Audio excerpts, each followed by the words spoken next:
Dulu di masa tabi'in itu ada sebuah cerita, seorang laki-laki namanya Abdullah Al-Quraisy.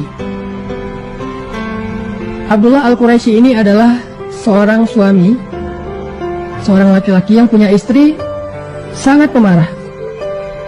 Dia punya pasangan sangat pemarah. Setiap hari kerjanya marah-marah. Kalau istrinya nggak marah, berarti istrinya lagi sakit parah.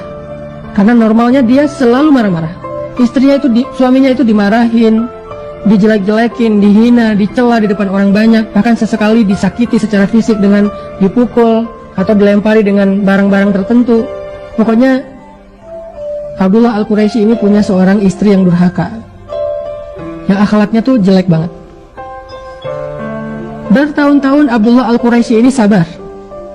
Dia nggak pernah ngeluh, dia nggak pernah membalas, apalagi sampai menceraikan istrinya. Dia nggak tega banget. Dia kasihan sama istrinya. Walaupun dia sedih, dia kecewa, dia sakit hati, tapi dia nggak tega.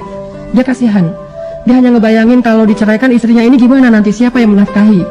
Dan adakah laki-laki yang mau memiliki istri kayak gini? Makanya dia nggak tega untuk menceraikan. Bertahun-tahun dia sabar. Sampai satu hari dia udah nggak tahan lagi, karena mungkin ini puncaknya. Mungkin ini istrinya kali ini marahnya luar biasa. Sampai akhirnya Abdullah Al-Quraisy udah gak tahan dengan istrinya. Dia pun pergi dari rumah. Dia pergi dari rumah untuk menenangkan diri dan menguatkan hati untuk memutuskan apakah bertahan atau menceraikan istrinya. Untuk sampai kepada keputusan itu dia perlu menyendiri. Dia perlu memikirkan matang-matang. Dia perlu berdoa kepada Allah. Akhirnya dia pergi dari rumah. Dia masuk ke sebuah masjid kecil yang ada di pinggir kota. Dia berniat untuk itikaf di masjid itu. Ketika dia masuk ke dalam masjid tersebut, dia melihat ada dua orang laki-laki di dalam masjid itu juga sedang beritikaf, tapi mereka musafir. Jadi pada masa dulu masjid itu terbuka 24 jam. Dan banyak sekali musafir yang singgah dan istirahat di masjid. Jadi masjid bisa jadi seperti semacam guest house. Dia masuk ke masjid itu, dia mendapati ada dua laki-laki sedang itikaf juga di sana, sedang berzikir, sholat, ibadah. Maka Abdullah Al-Quraisy ikut ibadah di situ.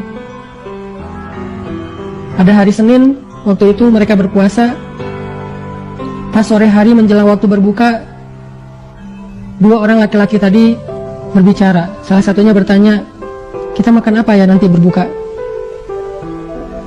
Kata temannya, saya nggak bawa makanan, persediaan makanan saya sudah habis. Kalau gitu kita berdoa aja kepada Allah agar Allah mendatangkan untuk kita makanan. Karena mereka musafir, nggak kenal siapa-siapa, akhirnya mereka berdoa kepada Allah. Setelah berdoa, tiba-tiba datanglah makanan pemberian dari tetangga masjid. Satu porsi makanan yang kemudian mereka bagi bertiga, mereka makan. Mereka kenalan, mereka bagi makanan itu, mereka makan. Lalu hari kedua berlalu, mereka juga seperti itu. Kemudian pas sore hari mereka lapar, malam hari mereka lapar, mereka berdoa, ya Allah, kami lapar belum makan seharian. Akhirnya datang lagi tetangga memberi mereka makanan satu porsi untuk dibagi bertiga. Hari ketiga, dua orang laki-laki tadi bilang, ini adalah giliran kamu yang berdoa kepada Abdullah Al-Quraisy. Berdoalah supaya Allah memberikan kita makanan. Di malam hari, ketika mereka udah lapar banget, Abdullah Al-Quraisy berdoa, ya Allah, beri saya makanan, beri kami makanan. Sehingga akhirnya setelah Abdullah Al-Quraisy berdoa, tiba-tiba banyak orang datang ke masjid memberi makanan. Satu persatu datang, ini makanan untuk kalian. Datang orang kedua, orang ketiga, orang keempat, terus datang memberi mereka makanan. Sampai akhirnya makanannya berlimpah. Dua laki-laki yang pertama tadi kaget, loh, banyak sekali makanan. Siapa orang yang soleh ini ketika dia berdoa sampai Allah memberikan rezeki yang sangat berlimpah? Akhirnya karena makanannya kebanyakan, mereka bagi-bagi lagi ke tetangga. Di malam hari, ketika mereka, keesokan hari ketika mereka udah selesai sholat subuh, mereka bertanya kepada Abdullah Al-Quraisy, ya Fulan, kenapa ketika engkau berdoa kepada Allah, Allah mendatangkan kita rezeki yang sangat berlimpah? Siapakah engkau? Siapa namamu? Abdullah Al-Quraisy kemudian menjawab, nama saya Abdullah. Mereka mengatakan, Abdullah siapa? Orang memanggil saya Abdullah Al-Quraisy. Akhirnya mereka kaget, mereka saling menatap, lalu mereka mencium tangan Abdullah Al-Quraisy dan mereka menceritakan cerita mereka. Mereka bilang, "Wahai Tuan, ya Syekh, kami ini berdua adalah orang yang sedang belajar ilmu hikmah.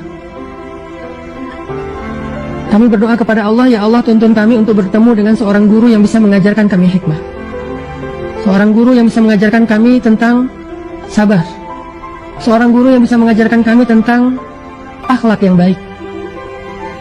Kami terus berdoa. Tapi tiba-tiba setelah sekian kali berdoa, kami bermimpi. Di dalam mimpi itu kami bertemu dengan seorang laki-laki yang mengatakan, "Pergilah kalian ke kota Mekah dan carilah seorang laki-laki yang bernama Abdullah Al-Quraisy. Sesungguhnya dia orang salih. Dia bukan ahli ibadah, tetapi dia adalah orang yang sangat sabar terhadap istrinya, dan Allah ridho kepada kesabarannya, sehingga Allah mengangkat derajatnya menjadi orang-orang yang mulia.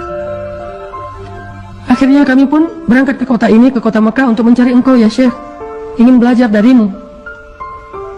Mimpi saya dengan mimpi saudara saya ini sama. Kami disuruh untuk belajar kepada seorang laki-laki bernama Abdullah Al-Quraisy yang disebut sebagai seorang laki-laki penyabar terhadap istrinya. Apakah Anda yang dimaksud dalam mimpi kami?" Abdullah Al-Quraisy kemudian menangis. Dia merasa bahwa dia mendapatkan jawaban yang dia cari. Ketika dia hampir berputus asa terhadap istrinya, dia mendapatkan jawaban yang dia cari. Sehingga dia pulang ke rumahnya dalam keadaan gembira, dalam keadaan semangat.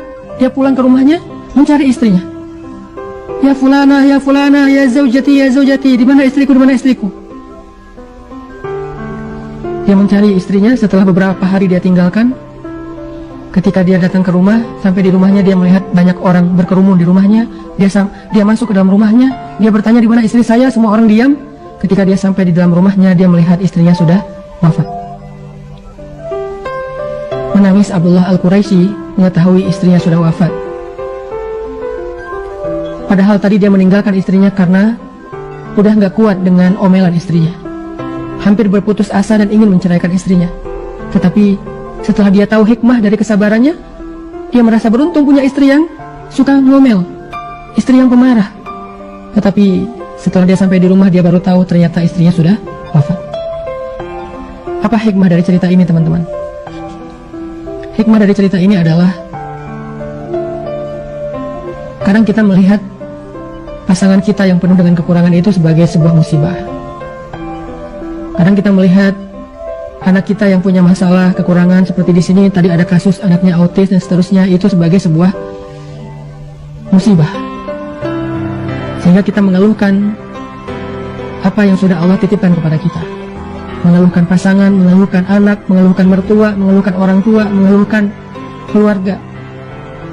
Dengan segala bentuk keluh kesah kita dan segala kekurangan-kekurangan yang membebani kita. Tapi kita nggak pernah tahu. Karena bisa jadi justru Allah Subhanahu wa Ta'ala mendatangkan kepada kita selama ini banyak kebaikan justru lewat kesabaran kita terhadap keluarga kita. Kita nggak pernah tahu. Bisa jadi selama ini karir kita itu bagus karena Allah melihat kesabaran kita di rumah. Kita nggak pernah tahu. Bisa jadi bisnis kita selama ini berkembang dan memberikan hasil yang luar biasa, itu karena Allah ingin memberikan kita balasan atas kesabaran kita selama kita di rumah tangga. Kita nggak pernah tahu. Bisa jadi kita sukses itu sebagai balasan dari Allah karena kesabaran kita di rumah. Kita nggak pernah tahu. Bisa jadi banyak dari kebaikan hidup kita itu datangnya lewat kesabaran kita terhadap orang-orang yang ada di dekat kita. Sehingga ketika kita lari dari masalah itu, ketika kita lari berputus asa dari ujian itu, mencoba untuk mencari sesuatu yang lebih nyaman, bisa jadi Allah juga akan mencabut keberkahan dan kebaikan yang selama ini Allah berikan kepada kita. Kita nggak pernah tahu. Itulah kenapa Allah Subhanahu wa Ta'ala berfirman, "Fa inna ma'al usri yusra." Inna ma'al usri yusra. Sesungguhnya bersama kesulitan ada kemudahan. Bersama kesulitan ada kemudahan. Bersama istri yang suka ngomel, Allah datangkan kemuliaan. Bersama seorang anak yang punya kebutuhan khusus, Allah datangkan rezeki. Bersama suami yang pemarah, Allah datangkan kemuliaan. Seperti Allah memuliakan Asiyah karena suaminya. Kalau Asiyah tidak punya suami seperti Firaun, lalu dia bersabar atas kedurhakaan suaminya, mungkin Asiyah tidak menjadi perempuan yang istimewa. Bisa jadi Sayyidah Maryam, kalau tidak diuji dengan punya anak tanpa punya suami, lalu dihujat, dicela, dihina, dibully oleh masyarakatnya, mungkin Sayyidah Maryam tidak menjadi perempuan istimewa. Kalau Sayyidah Aisyah tidak diuji dengan sifat cemburu yang luar biasa terhadap istri-istri Nabi yang lain, mungkin Sayyidah Aisyah tidak menjadi perempuan istimewa. Sayyidah Fatimah, kalau tidak diuji dengan seorang suami yang miskin seperti Ali, udah miskin, sibuk pula untuk berdakwah sehingga dia tidak memberikan nafkah yang cukup buat Fatimah. Berkali-kali Fatimah merasa berat untuk menafkahi dan membesarkan anak-anaknya sendiri, sedangkan Ali sibuk sering keluar kota untuk berdakwah. Mungkin Fatimah tidak akan menjadi perempuan istimewa. Bisa jadi keistimewaan yang kita dapatkan dalam hidup selama ini, apakah itu rezeki, karir, kemuliaan, kehormatan, yang pastinya keistimewaan di dalam pandangan Allah, bisa jadi semua itu kita dapatkan bersama dengan kesulitan yang Allah berikan dalam kehidupan kita. Bisa jadi semua kebaikan hidup yang selama ini kita rasakan datangnya melalui ujian-ujian yang selama ini kita rasakan. Fa inna ma'al usri yusra. Inna ma'al usri yusra. Makanya belajar dari Abdullah Al-Quraisy, bersabarlah terhadap pasangan kita. Teruslah meminta kepada Allah agar Allah memberinya petunjuk, agar Allah memberinya hidayah. Bersabarlah terhadap anak kita. Jangan berputus asa, karena Allah yang maha menyembuhkan, Allah yang maha memberikan petunjuk, Allah yang maha mengubah segala sesuatu. Kun fayakun. Jangan berputus asa. Lihatlah di sekeliling kita. Bukankah nikmat yang Allah berikan kepada kita lebih besar daripada ujian?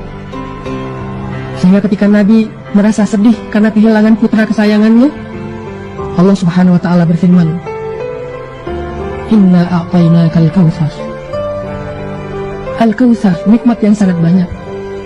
Allah ingin kepada Nabi, Allah ingin Nabi itu melihat nikmat yang ada di sekitar beliau, dalam kehidupan beliau jauh lebih besar, lebih banyak daripada ujian yang Allah berikan kepada beliau. Dan nikmat yang paling besar yang Allah berikan kepada beliau adalah nikmat risalah, nikmat kenabian, nikmat dijamin masuk surga, nikmat menjadi kekasih Allah satu-satunya di antara manusia yang disandingkan namanya dengan nama Allah, Al-Kautsar.